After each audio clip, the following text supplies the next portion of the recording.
two tins of baking powder on the same shelf. One says aluminum-free across the front in letters bigger than the brand name and costs more. Turn both around. Sodium bicarbonate, cornstarch, and monocalcium phosphate in each. And the lists run identical until one line near the end, where one tin says sodium aluminum sulfate and the other says sodium acid pyrophosphate. One line. That's the whole difference in the price. And the name printed big enough to steer you away isn't the thing making gas in your cake. It works the other way around. That tin has been under suspicion since the first one was sold. Birmingham, England, 1843. A woman named Elizabeth Bird sits down to dinner and eats around most of it. Yeast made her ill. Eggs made her ill. Between them, that ruled out bread, cake, custard, pudding, nearly everything warm from a kitchen. Her husband Alfred kept an experimental chemist shop, and he worked it the way a chemist would. Yeast lifts dough by making gas. Eggs set into a foam and hold a cake up. He needed gas with nothing alive behind it. It was already on his own shelves. Bicarbonate of soda in one jar, cream of tartar in another, a gritty acid scraped off the inside of wine barrels. Dry, they sit beside each other for years and do nothing. Wet, they fight, and the fight throws off carbon dioxide. The bread rose in minutes instead of hours. Elizabeth could eat it. What she was eating was also something new. Not a food, a chemical reaction, sold by the packet and stirred into supper by hand. 11 years later, a Harvard chemist named Eben Horsford went looking for an acid with nothing to do with wine, because cream of tartar came out of European winemaking and cost too much in America. He found one in bones, treated with sulfuric acid, and patented the way to make it in 1856. Then he stirred in cornstarch, so acid and soda could ride in one tin without touching. It sold. It also arrived in kitchens with a question attached, and the question never left. The answer, then and now, is three things, and all three are fighting the same enemy. Start with the gas. Soda ash goes into water, carbon dioxide is pumped through under pressure, and sodium bicarbonate falls out as crystals, spun dry and milled. It's the only thing in there that ever becomes a bubble. Now the hard part. That bicarbonate reacts with any acid it meets and doesn't wait to be asked. Everything after this is about holding it off. The first acid is the impatient one. Monocalcium phosphate, milled to a particle size chosen on purpose, because how fast a crystal dissolves depends on its size. Finer grind, quicker reaction, coarser, slower. The second acid is built to ignore water. Phosphate rock goes in one end. Sulfuric acid pulls phosphoric acid out. Partial neutralization turns it into monosodium phosphate. Then a dryer at around 250 degrees Celsius drags water out of the compound itself and welds it into sodium acid pyrophosphate. In a cold, wet batter, it barely stirs. It's waiting for an oven.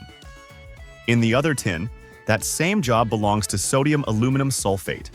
Same role, different molecule.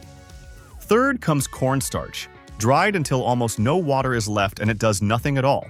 That's the job. It sits between the other two like packing material. They meet in a ribbon blender, a long steel trough with a corkscrew turning through the powder in a room held dry, because damp anywhere in the building spends the gas inside the machine. What comes out is pale, cold, and squeaky between the fingers. The proportions aren't a matter of taste. They come from a number called the neutralizing value, how much baking soda 100 grams of that acid can finish off. Miss it, and soda is left over in the crumb, pushing the pH up, browning the surface too fast, leaving a soapy edge on the tongue. Then one test decides whether the batch ships. It has to give up at least 12% of its own weight as carbon dioxide. A teaspoon weighs about 4 grams, so a level spoon holds half a gram of gas, a quarter of a liter once it's out, and more once it's warm. All that holding on ends in your bowl. Liquid hits, the starch is out of a job, and the impatient acid finds the bicarbonate within seconds. That's the hiss over pancake batter. Roughly 30% of the gas leaves right there before anything is warm. The patient acid ignores it, and the other 70% stays locked until the batter heats through. That split is the whole point. A batter has no structure yet. The walls that hold gas don't exist until the starch swells and the egg protein sets, around 70 to 85 degrees Celsius. Gas arriving before that lifts the batter while it can still stretch. Gas arriving after shoves through crumb that's already set, and you get tunnels and a split top. So the ingredient people scan the label to avoid is the one that waits.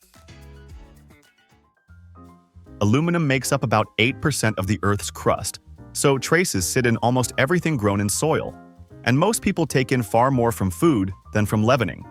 American regulators class the leavening acid as generally recognized as safe, and European reviewers found no safety concern at approved levels.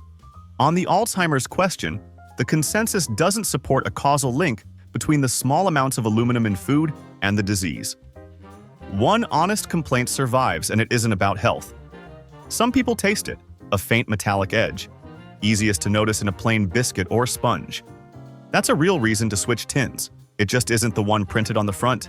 The fear on that label didn't come from a laboratory. It was written, and somebody paid to have it written. Missouri, 1899. The state legislature passed a law listing alum among poisons, which made every baking powder built on it illegal to sell in the state. Alum was the cheaper acid, and the companies using it were taking the market from the ones using cream of tartar.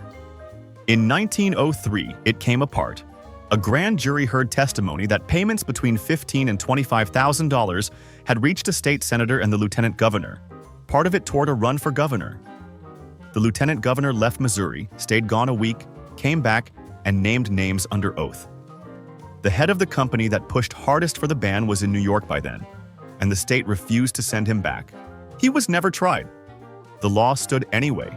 For years afterward, it kept getting quoted as evidence that alum was unsafe. A statute about safety that a grand jury had already heard was bought. Fear outlives whoever makes it. Your tin still carries it.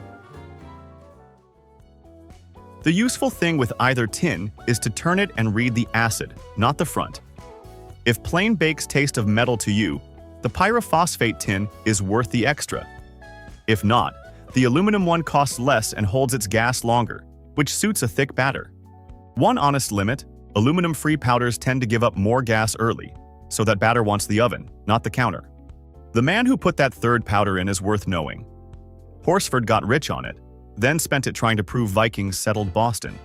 He announced he'd found the foundations of Leif Erikson's house a short walk from his own door in Cambridge, put a plaque on the spot, then built a stone tower nearly 38 feet high in Weston to mark a Norse city he was certain lay underground.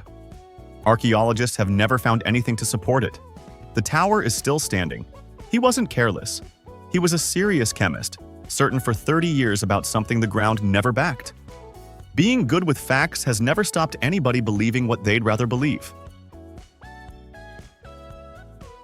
2 tins on a shelf, 1 line of type between them, and more than a century of fear priced into the difference. That's the process. We reveal how things actually work, one story at a time. If there's something you'd like us to explore next, let us know. Until then, trust the process.